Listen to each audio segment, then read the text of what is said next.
तो आप बोलेंगे ये गोबर गोमूत्र डाल के खेती कैसे की जाती है, इसका एक सरल सूत्र बताना चाहता हूं। जो भी किसान भाई हैं वो इसको लिख लें अपने कागज पर, अपनी कॉपी पर, नहीं तो ध्यान से सुन लें, क्योंकि ये सूत्र बताने पता नहीं कब कौन दोबारा आपके पास आएगा। ये सूत्र वो है जो खेती में उत्पादन तो ज्यादा देगा और खर्चा आपका पूरा घटा देगा। यूरिया का एक दाना डालना नहीं पड़ेगा और बहुत अच्छी फसल आपकी पैदा होगी। क्या करना है? गोबर डालना है, गाय का हो या बैल का हो या भैंस का हो। कितना गोबर डालना है और कैसे डालना है? अभी कई बार हम गोबर डालते हैं तो क्या करते हैं, गोबर को इकट्ठा करते हैं, एक खड्डे में भरते जाते हैं, वो सूखता रहता है, फिर जब सूख जाता है तो उठाकर खेत में डाल देते हैं। ये सूखा हुआ गोबर मत डालो, इससे कोई फायदा नहीं है। गोबर अगर खेत में डालना है तो गीला डालो, वो सबसे ज्यादा फायदा करता है।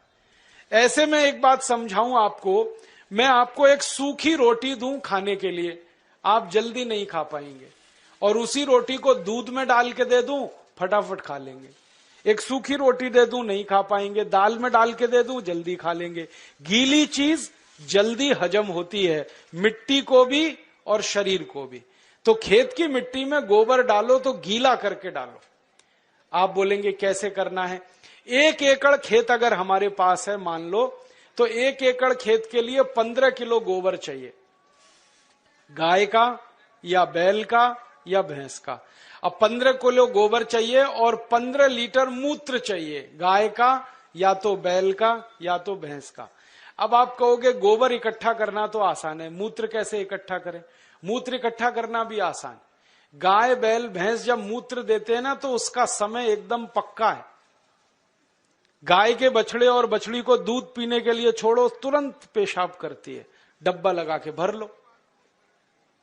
ऐसे ही बैल करता है, ज्यादा देर बैठ के बैल खड़ा होगा, पेशाब करेगा, डब्बा भर लो। तो मूत्र ऐसे इकट्ठा कर सकते हैं। दूसरा एक तरीका है कि जहां जानवरों को हम रखते हैं वहां पत्थर बिछा दो, ईंट बिछा दो, थोड़ा पक्का कर दो, सीमेंट लगा दो, ढाल बना दो, एक नाली बना दो, नाली में खड्डा बना दो, तो जो भी मूत्र गिरेगा वो खड्डे में इकट्ठा हो जाएगा। और गाय के मूत्र की, बैल के मूत्र की, भैंस के मूत्र की विशेषता है कि इसकी एक्सपायरी डेट नहीं होती, ये खराब ही नहीं होता। 1 साल, 2 साल, 10 साल, 20 साल, 50 साल कभी खराब नहीं होता। तो भरे रहा है गड्ढे में, कोई फर्क नहीं पड़ेगा, बस उस गड्ढे में से उठाते रहो। 15 किलो गोबर, 15 लीटर मूत्र, दोनों को मिला लो, हाथ से ही मिला लो। एक प्लास्टिक का ड्रम ले लो, उसमें मिला लो। मिलाने के बाद इसमें 1 किलो गुड़ डाल दो, गुड़। और गुड़ ऐसा डालना जो पुराना हो, जिसको कोई खाता ना हो, काला काला हो जाता है, एकदम पानी जैसा, जिसको हम छूना भी पसंद नहीं करते, वो गुड़ इसमें डाल दो 1 किलो। और 1 किलो डाल दो कोई भी दाल का आटा या चोकर। चोकर समझते हैं? गेहूं का आटा छानने के बाद जो निकलता है, क्या कहते हैं उसको? चोकर कहते हैं। वो डाल दो 1 किलो। या अगर सस्ती दाल हो घर में उत्पादन की हुई तो उसको पीस के 1 किलो डाल दो। तो 1 किलो चोकर या 1 किलो दाल का आटा। और इसमें डालो 1 किलो मिट्टी। मिट्टी कहां से लानी है? पीपल के पेड़ के नीचे की मिट्टी या बरगद के पेड़ के नीचे की मिट्टी। तो 1 किलो मिट्टी, 1 किलो दाल का आटा, 1 किलो गुड़, 15 लीटर मूत्र, 15 किलो गोबर, ये 5 चीजें एक ड्रम में मिला दो।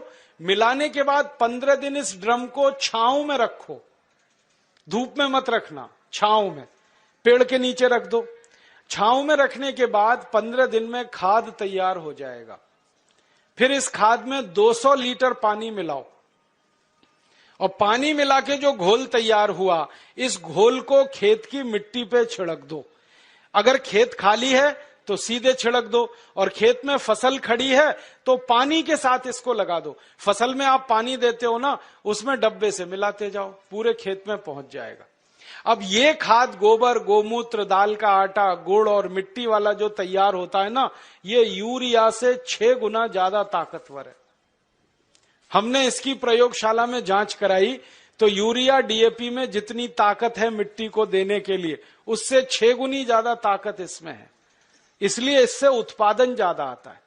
और इस खाद को हर 21 दिन में खेत में डालते जाओ। हर 21 दिन में अगर आपने डाला तो पूरे साल की एक साइकिल बन जाती है। जैसे 3 महीने की फसल है तो 4 बार डलेगा, 4 महीने की फसल है 5 बार डल जाएगा, 6 महीने की फसल है 7 बार डल जाएगा। हर 21 दिन पर यह खाद डालते जाओ। परिणाम क्या होगा, मिट्टी बहुत अच्छी हो जाएगी आपकी। और ये खाद डालने से मिट्टी में केंचुए बहुत हो जाते हैं। और केंचुओं के बारे में आप जानते हैं, केंचुए मिट्टी में ऊपर नीचे घूमते हैं और मिट्टी को खोदते रहते हैं। और केंचुए मिट्टी को भुरभुरा बनाते हैं, पोला बनाते हैं। फिर बारिश का पानी जब गिरता है मिट्टी पे तो एक एक बूंद पानी नीचे चला जाता है। अगर केंचुए ज्यादा हो तो पानी पूरा नीचे चला जाता है, माने बहकर बेकार नहीं जाता है। और केंचुए ज्यादा है ना, तो केंचुए क्या करते हैं, मिट्टी खाते हैं और जो कुछ भी वो निकालते हैं मल के रूप में, वो दुनिया की सबसे अच्छी खाद है।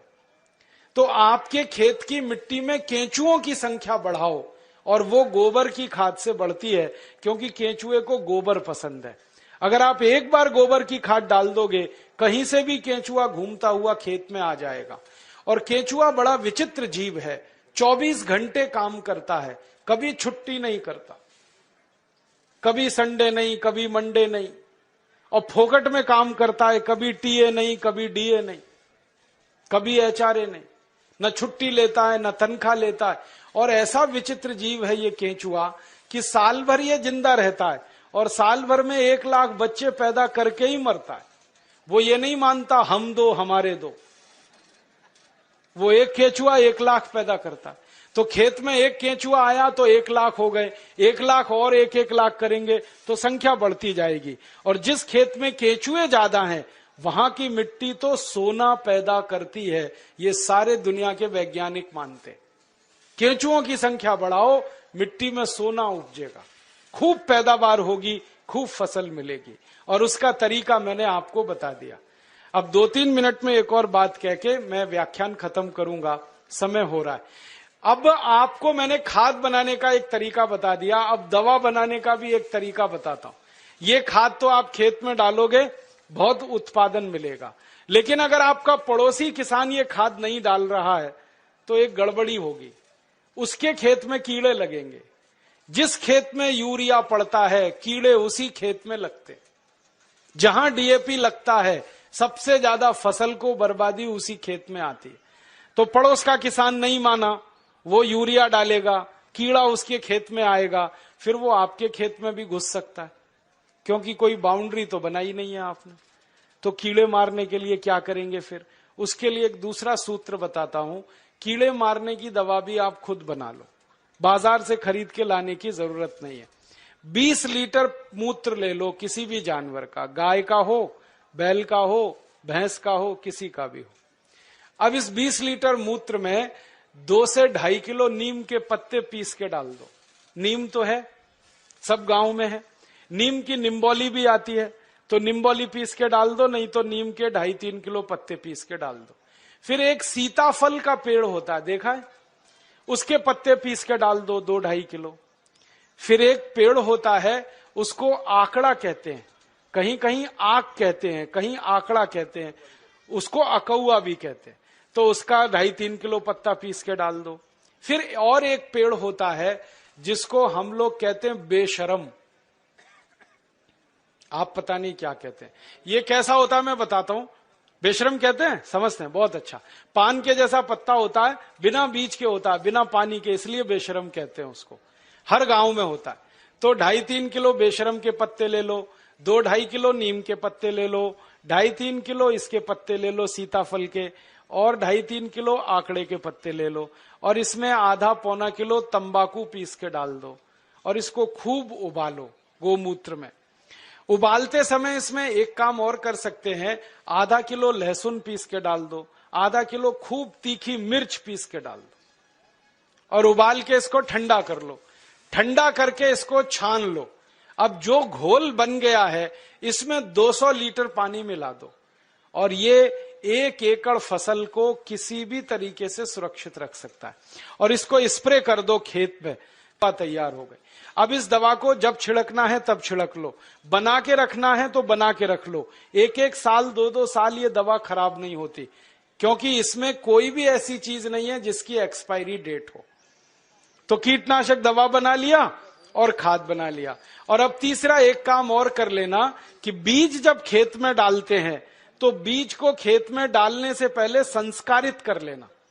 और संस्कारित कैसे करना? मान लो बीज लगाना है हमको गेहूं का, तो गेहूं का बीज लेना, पहले बीज बोने से 2 दिन पहले उसको 1 किलो गोबर, 1 लीटर मूत्र और 100 ग्राम चूना, चूना आप समझते हो, कलई चूना, 100 ग्राम कलई चूना, 1 किलो गोबर, 1 लीटर मूत्र, ये तीनों को मिला लो। कलई चूना को मिलाने का तरीका है कि पहले उसको पानी में डालो, खूब पानी को वो गर्म कर देगा, फिर ठंडा हो जाए तब उसको गोबर और मूत्र में मिला लो। मिला के ये घोल में गेहूं का बीज डाल दो और रात में डाल दो, सवेरे उस बीज को निकाल लो, निकाल के उस बीज को छांव में सुखा दो, और छांव में जब बीज सूख जाए फिर उसको खेत में लगाओ। तो इस बीज पर कभी भी कीड़ा नहीं आता, कोई कीट नहीं लगता, इतना बड़ा इंतजाम पहले ही हो जाता है, तो खर्चा बच गया और उत्पादन ज्यादा आता है। तो बीज संस्कार करके लगाना, खाद बनाने का तरीका बता दिया, कीटनाशक का तरीका बता दिया। और ये तीनों तरीके अगर किसान भाई इस्तेमाल करते हैं तो urea, DAP, super phosphate, endosulfan का 7 लाख करोड़ रुपया साल का हम बचा सकते हैं। और ये रुपया बचा के गोबर गोमूत्र से खेती करते हैं तो जानवरों की संख्या बढ़ा सकते हैं, और जानवरों की संख्या अगर बढ़ती है तो दूध भी ज्यादा मिलेगा, गोबर गोमूत्र भी ज्यादा मिलेगा। और मैं आपको एक बात कहना चाहता हूं कि आप सब किसान इसी तरीके से गेहूं पैदा करो, चावल पैदा करो, चना करो, दाल करो। हम भारत स्वाभिमान की तरफ से आपका सब खरीदने को तैयार है, क्योंकि भारत स्वाभिमान अगले साल से 1000 दुकानें खोलने जा रहा है पूरे देश में, जहां गोबर गोमूत्र का गेहूं मिलेगा, गोबर गोमूत्र का चावल मिलेगा, गोबर गोमूत्र का चना मिलेगा, जिसको अंग्रेजी में कहते हैं ना ऑर्गेनिक, एकदम शुद्ध देशी खाद का बनाया हुआ, गोबर का बनाया हुआ गेहूं, चावल, चना, दाल मिले, ऐसी 1000 दुकानें हम खोल रहे हैं। उन दुकानों पर आप जो पैदा करेंगे वो बेचने के लिए हम सुविधा देंगे, और आप बेचकर अपना मुनाफा रखो। दुकान चलाने के लिए 5-7% जो खर्चा आता है वो उसी में से निकल जाएगा। वो no profit no loss basis पे सारे देश में हम चलाना चाहते हैं। तो हम बेचने में मदद करेंगे, आप उत्पादन करो। और जब ये उत्पादन जरूरत से ज्यादा हो जाएगा तो हम इसको दुनिया भर के देशों में बेचना चाहते हैं, और दुनिया भर के देशों में ये बेचेंगे, 4 गुना मुनाफा आएगा। मैंने लंदन में देखा, एक डिपार्टमेंटल स्टोर में यूरिया डीएपी का आलू है 1 स्टर्लिंग पाउंड का 1 किलो, और गोबर गोमूत्र का आलू है 4 स्टर्लिंग पाउंड का 1 किलो। 4 गुना महंगा बिकता है। मेरे कई दोस्त हैं, वो किसान हैं, महाराष्ट्र में आम की खेती करते हैं। वो गोबर गोमूत्र का आम अमेरिका को एक्सपोर्ट करते हैं, तो एक आम की कीमत 65 रुपए मिलती, और यहां यूरिया डीएपी का आम बेचते हैं तो 15 रुपए किलो में सब चला जाता है। कहां 65 रुपए का एक आम, कहां 15 रुपए का 1 किलो। तो मैं चाहता हूं कि सारे किसान जिनके पास सरप्लस प्रोडक्शन हो, उनको एक्सपोर्ट लाइसेंस उपलब्ध हो, तो सारी दुनिया में हम ये माल बेच सकते हैं। और पूरी दुनिया में भारत अकेला देश है जो ये सामान बेच सकता है, क्योंकि जो गाय और बैल हमारे पास है वो दुनिया में किसी के पास नहीं। दूसरे देशों के पास जो गाय है वो जर्सी गाय है, होलेस्ट्रियन और फ्रीजियन है, उसका गोबर ही काम का नहीं है, वो बिल्कुल बेकार, उसका मूत्र भी काम का नहीं। देशी गाय है ना, उसी के गोबर में ताकत है, जर्सी और विदेशी गाय का गोबर तो बिल्कुल बेकार है। तो इसमें जब गोबर लेना तो देशी गाय का, और मूत्र लेना तो देशी गाय का। और एक छोटी सी आखिरी बात कहता हूं किसानों के लिए, कि जिस गाय का गोबर गोमूत्र खेत में डालो 7 लाख करोड़ बचे, इसी गाय का, देशी गाय का मूत्र अगर आप पीना शुरू करो तो 6 लाख करोड़ और बचेगा, बीमारी ही नहीं आएगी। और गाय का मूत्र पियो तो सब बीमारी मिट जाएगी। मैं पिछले 12 साल से परीक्षण करता हूं, 48 बीमारियां हमारे शरीर की ऐसी हैं जो गाय के मूत्र से जड़ से ठीक हो जाती हैं। Tuberculosis, diabetes, arthritis, osteoarthritis, rheumatoid arthritis, bronchitis, bronchial pneumonia, ऐसी खतरनाक 48 बीमारियां गाय मूत्र पीने से जड़ से ठीक हो जाती है। आप बोलेंगे कैसे पीना है? आधा कप गाय का मूत्र सवेरे सवेरे खाली पेट पीना है, सवेरे सवेरे रोज बस, और देशी गाय का पीना है। 3-4 महीने लगातार पी लो, सब बीमारी मिट जाएगी। आंखों में बीमारी है तो एक एक बूंद गाय का मूत्र आंखों में डाल लो, आंखों की बीमारी मिट जाएगी। कान में बीमारी है, कान में डाल लो, कान की बीमारी मिट जाएगी। सिर के बाल अगर झड़ते हो और बहुत ज्यादा रूसी आती हो, डैंड्रफ, गोमूत्र को पानी में मिला के बाल की मालिश कर लो, वो भी बीमारी मिट जाएगी। पांव में ठेक पड़ जाती हैं कई बार, और पांव कट जाते हैं, फट जाते हैं, क्रैक्स, गाय मूत्र की मालिश करके रात को सो जाओ, ये बीमारी भी मिट जाएगी। खाज हो जाए, खुजली हो जाए, गोमूत्र की मालिश करो, खाज खुजली मिट जाएगी। दाद हो गया, एक्जिमा, सोराइसिस, उस पे मालिश करो, वो भी मिट जाएगी। ऐसी बीमारी नहीं जो गोमूत्र से ना मिटे। बस इसको पीना है और लगाना है। अब बहुत लोग कहते हैं गोमूत्र पिएंगे कैसे, उसमें बास आती है। तो मुझे ये बताओ, दारू कैसे पी लेते हो? उसमें तो और भी बास आती है। दारू की बोतल पे बोतल गटक सकते हैं तो गोमूत्र क्यों नहीं पी सकते? बस आधा कप पीना है। और आपको एक बहुत अच्छी बात बताता हूं कि जो लोग आधा कप गोमूत्र रोज पी सकते हैं, उनकी दारू छूट जाती है। क्योंकि गाय के मूत्र में भी सल्फर है और बहुत अधिक मात्रा में। दारू छूटती है, बीड़ी छूटती है, शराब, गुटखा, मावा, पान पराग सब छूट जाता है। और कभी कभी मुंह खराब हो जाता है ना, गुटखा खा खा के, और इतना खराब हो जाता है कि मुंह में फोड़ा हो जाता है, जिसको हम कैंसर की पहली स्टेज कहते हैं। उसमें गोमूत्र मुंह में भरो, ऐसे ऐसे मुंह में भर के उसको घुमाओ और कुल्ला करना शुरू कर दो, वो फोड़ा भी मिट जाता है। लेकिन इसका मतलब ये नहीं है कि गोमूत्र से मुंह का फोड़ा मिटा के फिर गुटखा खाएं, छोड़ देना ही अच्छा है। तो आप इस गोमूत्र का दवा के रूप में इस्तेमाल करो, व्यसन को छोड़ने में इस्तेमाल करो, शरीर की बीमारियों को दूर करने में इस्तेमाल करो। माताएं बहनें यहां बैठी हैं, उनको एक बात बताने का दिल कर रहा है कि बहुत सारी माताओं बहनों को जब गर्भावस्था होती है ना, तो डॉक्टर कई बार कहता है कि सीजेरियन ऑपरेशन कराओ, नहीं तो बच्चा नहीं आएगा। और उसके 20 बहाने वो बताते, कभी कहेंगे जगह छोटी है, कभी कहेंगे ये बीमारी, कभी वो ये। आप कुछ मत करो, बस एक काम करना, किसी गाय की बछड़ी का मूत्र लेना आधा कप, और उसमें 100 ग्राम गोबर उसका घोल लेना। गोबर मूत्र घोल के उसको कपड़े से छान लेना। और जिस माँ को गर्भावस्था है और डॉक्टर चिल्ला रहा है कि ऑपरेशन कराओ, ऑपरेशन मत कराना, वो पिला देना उसको। 2-3 घूंट सुबह, 2-3 घूंट दोपहर, 2-3 घूंट शाम। रात को बच्चा अपने आप बड़े आराम से बाहर आ जाएगा, कोई ऑपरेशन नहीं करना पड़े। मैंने हजारों माताओं बहनों की डिलीवरी इस गोबर गोमूत्र से फोकट में कराई। और ये गोबर गोमूत्र में इतनी ताकत है, मैं आपको एक मेडिकल टर्मिनोलॉजी को सरल भाषा में समझाता हूं। बच्चा कई बार उल्टा हो जाता है गर्भाशय में, तो डॉक्टर कहते हैं अब तो कोई इलाज नहीं, काटना ही पड़ेगा पेट। गोबर गोमूत्र की 3 डोज दे दो, वो उल्टा बच्चा सीधा हो जाता है। गाय के मूत्र में इतनी ताकत है, इसलिए आप इसको पीना शुरू करो, पिलाना शुरू करो। इसका इलाज सबसे अच्छा है, खर्चा कुछ नहीं है, पैसे कोई जाने वाले नहीं, गाय अपने पास है।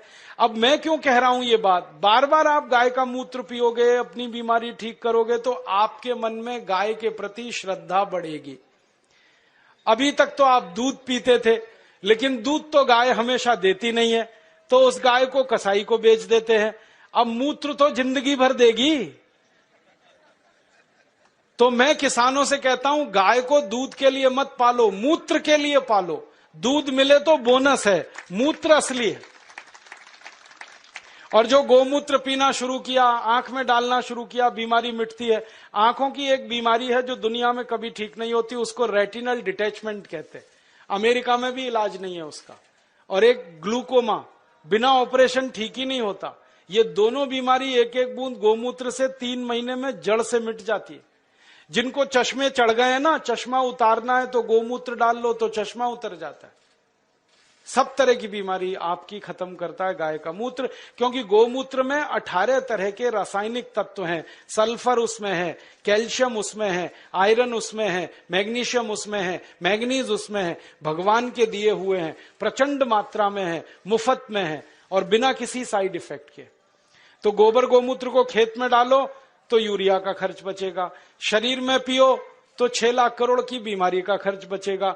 तो खाली गाय से ही एक साल में इस देश का 15 लाख करोड़ का फायदा हम करा सकते हैं। और ये ताकत हम में से हर किसान में है, और ये ताकत का अंदाजा किसानों को लग जाए तो भारत देश को सोने की चिड़िया बनने से कोई नहीं रोक सकता, और हमको आगे आने से कोई नहीं रोक सकता। हम तो पैदा करके दुनिया को खिला सकते हैं, इतनी ताकत गाय के गोबर और मूत्र में। बस अब एक काम करना, एक संकल्प ये लेके यहां से उठना कि गाय पालेंगे, उसको कसाई को नहीं बेचेंगे। मुझे दुख इस बात का है, गाय पालता है हिंदू, काटता है कसाई। क्यों? हिंदू बेच देता है, कसाई काट देता है। और हिंदुओं को पूछो भाई गाय क्यों बेची, कहने लगे जी दूध नहीं देती। दूध तो थोड़े दिन के बाद अपनी अम्मा भी नहीं देती, उसको भी बेचोगे? गाय अपनी मां के जैसी है, उसको कभी बेचना नहीं, किसी कसाई को देना नहीं, बहुत पाप पड़ेगा। अगर उसकी मृत्यु होती है तो ऐसे ही उसका अंतिम संस्कार करो जैसे अपने घर के लोगों का किया जाता है। अच्छा सा खड्डा खोद के उसको गाड़ दो। और मैं तो एक तरीका बताता हूं कि गाय मर गई तो उसका चमड़ा कभी मत उतारना, बहुत पाप लगता है। उसको ऐसे का ऐसा ही दफन करना, खड्डा खोद के, और जहां गाय को दफन किया वहां आम का एक पेड़ लगा देना। 3 साल में वो पेड़ इतने फल देगा कि आप तोड़ते तोड़ते थक जाएंगे। मैंने ये किया है, गाय का शरीर जिस मिट्टी में दफन हुआ वहां आम का पेड़ लगा दिया और दूर एक दूसरा आम का पेड़ लगा दिया। उस आम के पेड़ पे 100 फल आते हैं, तो गाय के शरीर वाले आम के पेड़ पे 400 से 500 फल आते हैं। 4-5 गुना ज्यादा उत्पादन है, और आम बड़ा होता है और एकदम मीठा होता है। माने गाय जिंदा रहते इतनी हमारी मदद करती है, मरने के बाद भी इतनी मदद करती है। इसलिए इसको कसाई को तो देना नहीं। और गाय को काटें, उसका मांस बिके 10,000 रुपए, गाय को जिंदा रखें और उसके मूत्र से दवा बनाकर बेचें तो साल की आमदनी 2 लाख रुपए है एक गाय की। इसलिए गाय फालतू नहीं है, बहुत कीमती है, बहुत मूल्यवान है। तभी तो हमारे बुजुर्गों ने, पुरखों ने कहा कि गाय में 33 करोड़ देवता हैं। ये कोई सामान्य बात नहीं है। और जो देवता है ना, उनमें गोबर में तो लक्ष्मी है और गोमूत्र में धन्वंतरी है। ये अब समझ में आया। मेरी अम्मा मुझे समझाती थी, दादी, कि गोमूत्रे वसति लक्ष्मी, सॉरी, गोमय वसति लक्ष्मी, गोमूत्रे धन्वंतरी, ऐसा एक संस्कृत सूत्र हमने सीखा था। अब गाय के मूत्र में धन्वंतरी, गोबर में लक्ष्मी, तब समझ में नहीं आया, अब आया कि गोबर डालते हैं खेत में, खूब अन्न पैदा होता है और बहुत महंगे दाम पर विदेशों में बिकता है, तो डॉलर के डॉलर आते हैं। तो लक्ष्मी ऐसे है गोबर में। और मूत्र को उपयोग करते हैं तो बीमारी मिटती है, बीमारी मिटे तो धन्वंतरी ही है फिर। तो गोबर गोमूत्र में भगवान है, ये ध्यान रख के आप अपने घर में गाय लेके आओ। और मेरा तो आपको कहना है कि जर्सी गाय जो गलती से लाई हो तो तुरंत बेचो, देशी लेके आओ। जर्सी बेचोगे तो 3 देशी गाय आएगी।